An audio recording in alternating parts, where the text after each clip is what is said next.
We rocking, we rocking, we rocking. How y'all feeling, man? I hope y'all had an amazing new year, a great new year, a great holidays. Hope y'all got to spend time with the people y'all love, with the people that mean the most to y'all. Hope y'all go into the year and is able to achieve every single goal that y'all set y'all mind to, hoping for nothing but peace, prosperity, clarity, strength, discipline, and courage for each and every one of y'all.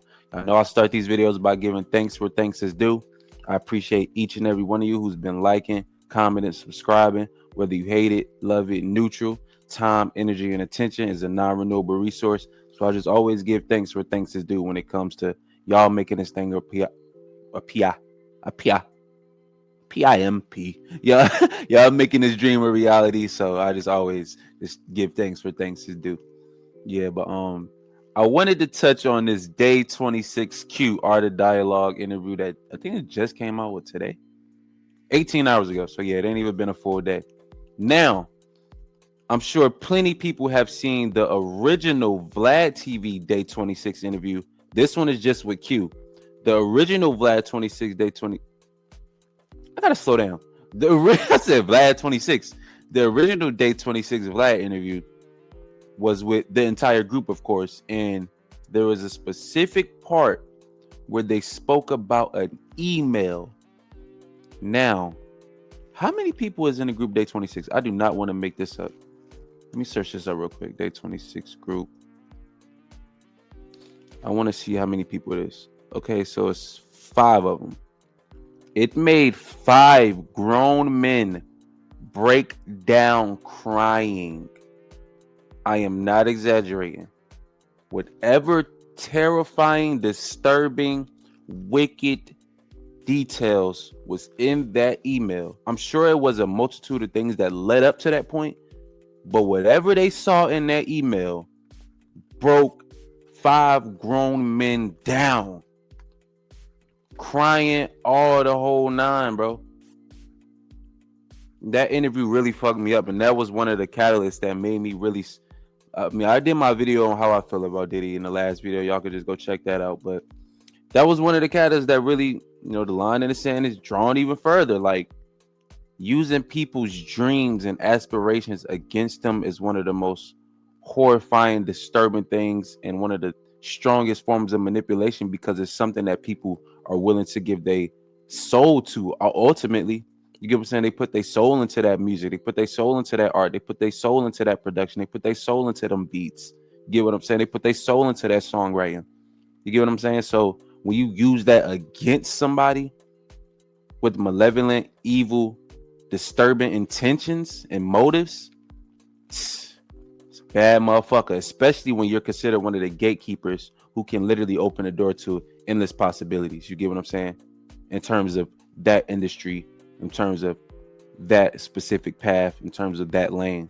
You get what I'm saying? It's dark, bro. That shit's fucked up. We about to check out this Q interview, see what he talking about. This man is speaking towards his testimony, and all we can do is respect it.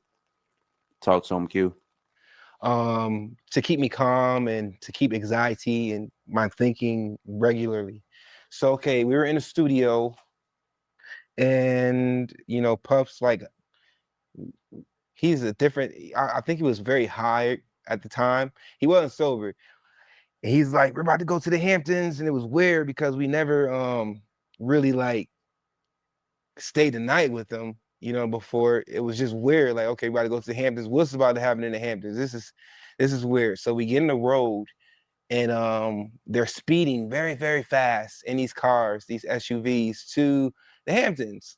So we get there, walk through the house, get to the backyard. I remember Dawn calling me over to her near the pool area, and she's like, "Oh, is this 2 red pills?" She was like, "Oh, this ecstasy," and she was like, one's for you and one for me, and it's from Puff." So I'm like excited, and okay, I take accountability here. I'm gonna slow down. I do take accountability for taking a drug. I was about 22, 21. And I I want was I young. want people to know ecstasy is the drug of choice for that industry. I need people to know that. That is the drug, no matter what story I've heard, no matter what camp is coming from, no matter what time of what decade, what era, it seems like ecstasy is the music industry's drug of choice. No matter what you do, no matter what part of the industry you're let's just say that you specialize in, no matter what part of the industry you work in, no matter what era it was, from hit maker talking about ecstasy being how Murder Inc. and Ja Rule and Diddy and then was going hard. Um who else I could think of, from Juicy J's and the Chief Keefs to the, there's so many eras I could think about ecstasy being a part of it.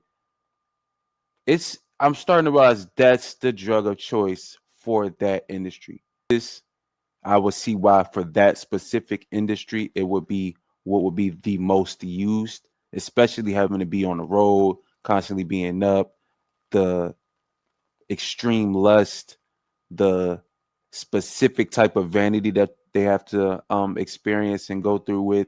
It's, I could see why that's the drug of choice. But I take accountability, you know what I mean? Because I had a choice. I couldn't have had taken that, you know what I'm saying? But I was insisted that it was something that it really turned out to be something else. So I thought I was taking at the time. So I thought I was taking something, and I trusted my girl because I at the time, because I'm like, yo, we about to get freaky. That's what X does to me. It As keeps I me just up. said, When I tried it before, it doesn't put me. I'm going to the story. It doesn't put you to sleep. You know what I'm saying? It's like an upper thing. So I take the pill. I took mine. I didn't see her take hers. I take mine. About 20 minutes later, I know we were like chilling. I'm in shorts now because we're in a jacuzzi. So we're in the jacuzzi. I get really, really, really hot. It was puffing the jacuzzi, Cassie and Dawn and me. I believe it was Kalina and her husband. We were all just in the pool area, and I get really, really hot. I remember I started to panic all of a sudden and get paranoid on whatever they had gave me. So there's a video of me getting real paranoid, and I do take this back. Chef was in the kitchen cooking, and she saw me when I started to lose my mind a little bit. She was there, but I'm thinking like I don't remember her because the effect that the pill did to me, it makes me forget some things sometimes. Because the pill turned out to be not ecstasy, it turned out to be a horse tranquilizer pill. So rewind, um, I'm like panicking in the mode. Next thing you know, I know I was in shorts because I jumped in a pool. When I jumped in a pool, I don't remember nothing after that. All I know I remember is I woke up in the basement downstairs in the dark. So when I was down there, I don't know who brought me down there and who put on pants on me because I was in shorts. So whoever brought me down there had put on some pants on me. I don't know whoever it was. I don't know because I was out of it. And then as you see, I wake up in the video like screaming or whatever out of my sleep. And you can say it's a joke, you could say it's a prank, you could say whatever the hell you want to say it is, like looking at the video, but I didn't take it like that because I was in the dark for like 7 hours. That video just shows them going downstairs checking on me. I got paranoid and really high and blanked out 7 hours earlier during the daytime. So I was down there all that time, and that's when you guys decided to check on me. You know, I think that's kind of like up. And number two, I'm like, well, why wasn't Dawn down there? Or excuse me, I mean say her name. Why wasn't my ex down there with me? yo, bro, you've been saying her name the whole time, G. We ain't gonna do that. I ain't gonna lie. I can't cut you no slack for that one, brother. You've been saying her name the whole time. You ain't, nah. Yeah, it's all right. You've been saying it. But yeah, that's crazy, bro. Yeah, that XC, I gotta be careful, bro, especially when they telling you something and you don't have no proof that that's what it is.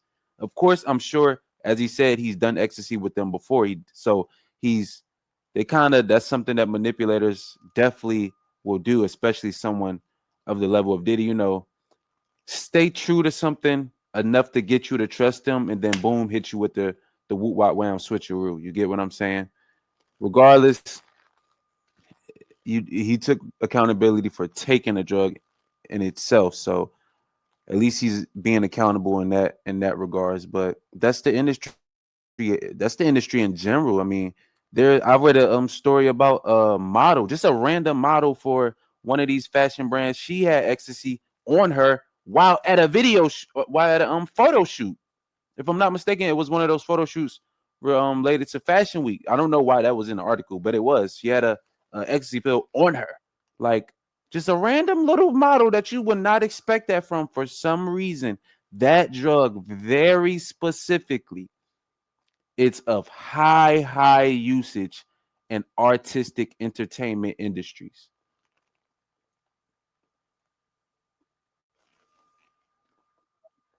Because Kalina was there with her husband, Cassie was there with her guy. You know, there was a producer there with his girl. Why wasn't she there with me when I was out of it like that? You know what I mean? I felt so like vulnerable. I felt like so like alone. You know what I'm saying? Like I felt set up because it just didn't feel right. Like everybody was with their piece, and my girl at the time was upstairs. Whatever she was doing. You know what I'm saying? While I'm under the influence, I could have like died in my sleep. Not to get dramatic like that, but I thought I was taking ecstasy.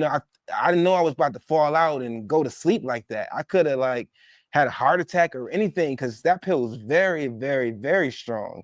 As you can see, when I woke up, people say, "Oh, he's not sweating," and this and I need people to search up.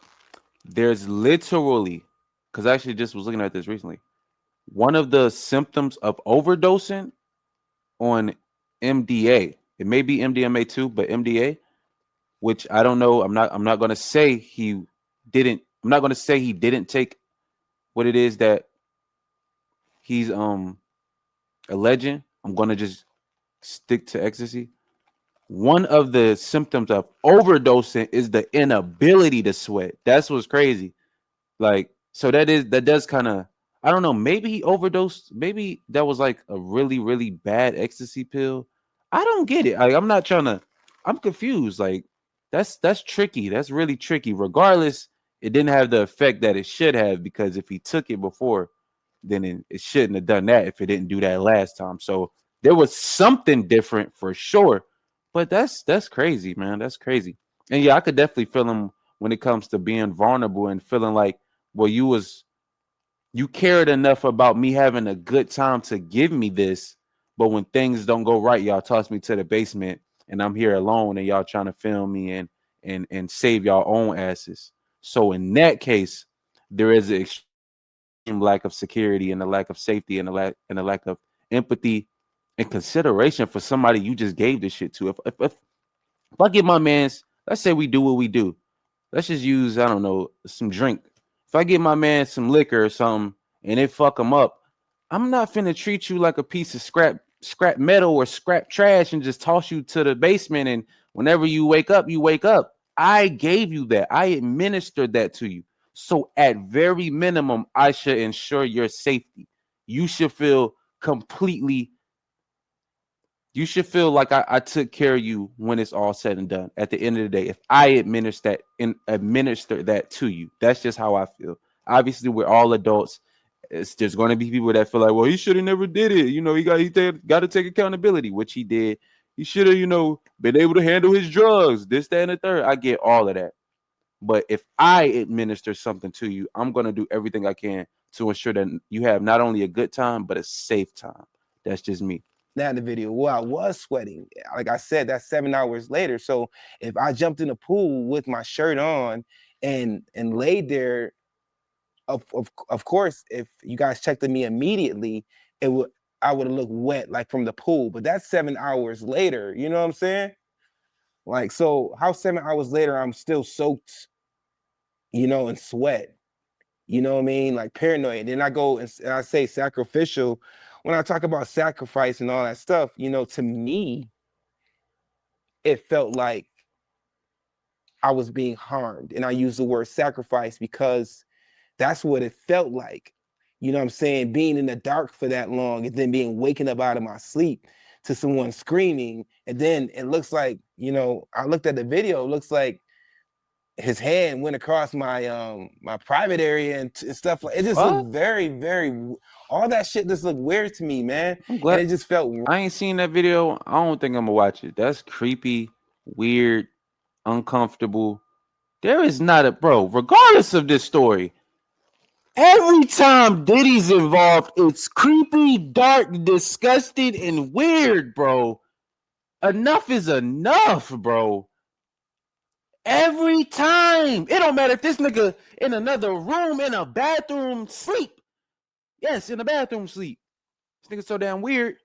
It don't matter. It's gonna be some dark disturbance. Someone's gonna get traumatized. Someone's gonna get touched. Someone's gonna take a drug they didn't know about. Why is anytime this nigga around, that's the case for somebody? That's not fly, bruh. Like, I'm starting to notice that, like, every single time. That's why I said in my last video, bro, if you are 27 years or older, tell me one time where you've heard someone speak about a positive, uplifting, or righteous experience they have had with Sean Combs. I am 20, about to be 25. I cannot think of one fucking experience, bro. I can't think of one testimony where somebody speaks of something positive that they have experienced when dealing with Sean Combs, bro. Not one. That shit is ridiculous, bro. Like, fuck the ecstasy, fuck what he thought he took, fuck what he took. It goes to show, bro, niggas, motherfuckers around Sean Combs ain't nothing but items to him. You do what I want you to do, when I want you to do it, how I want you to do it, and I don't give a fuck what happens to you. Period. You just an item in my world. That's how he look at shit, and that's how he treat people. You could everybody experience and everybody testimony is of the same string of values, bro. This shit is just too much, bro. wrong, and I felt violated, and I didn't ask for that. I didn't ask to be hazed.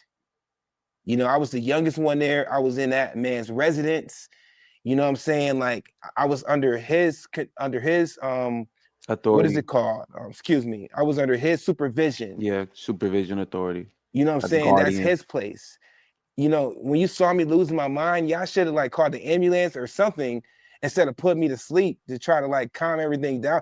I mean, it just could have been so much better. I mean, I would have felt so much more comfortable if it was done a different type of way, but I feel like it was just all set up and fucked up, man. And now he's in a place where more than likely the values of that experience put him in a place to where he had extreme paranoia, PTSD, and maybe borderline schizophrenia, and that's what caused him having to be administered a shot once a month to regulate his emotional responses, his thinking, and his behavior, as well as his anxiety spikes. Think about that. This is the effect that Sean Combs and being around him and being on the Bad Boys and being signed to the label Playboy, come kick it, Playboy. We going to the Hamptons, play. This is what you got to get. This is what comes with it. That one night of freaky fun is going to cost you a lifetime of anxiety, a lifetime of paranoia, a lifetime of schizophrenia, a lifetime of distrust, a lifetime of stains, a lifetime of grief, a lifetime of trauma. Every time he's involved, bro. That shit is not okay.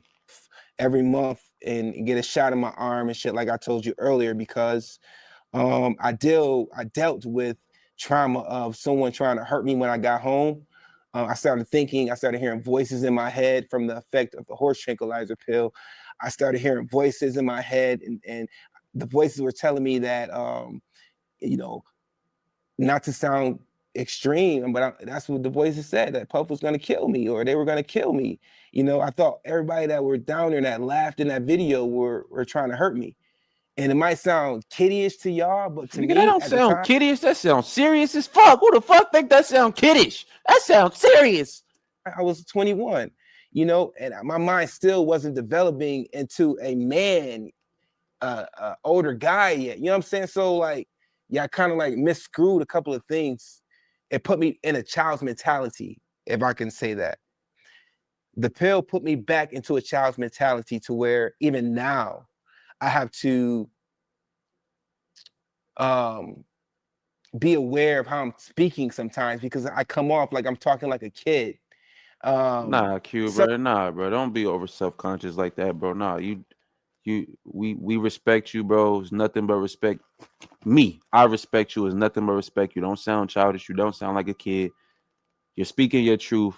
You're speaking what happened to you, and that's all you can do, bro. Living your truth, living and try to move forward and heal as best as possible, bro.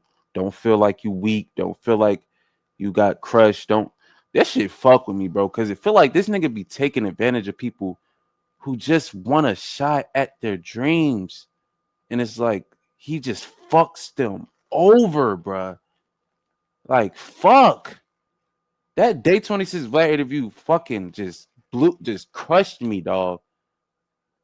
Cause when they were just talking like, man, we just wanted our talents to be heard, bro. I just wanted to be heard.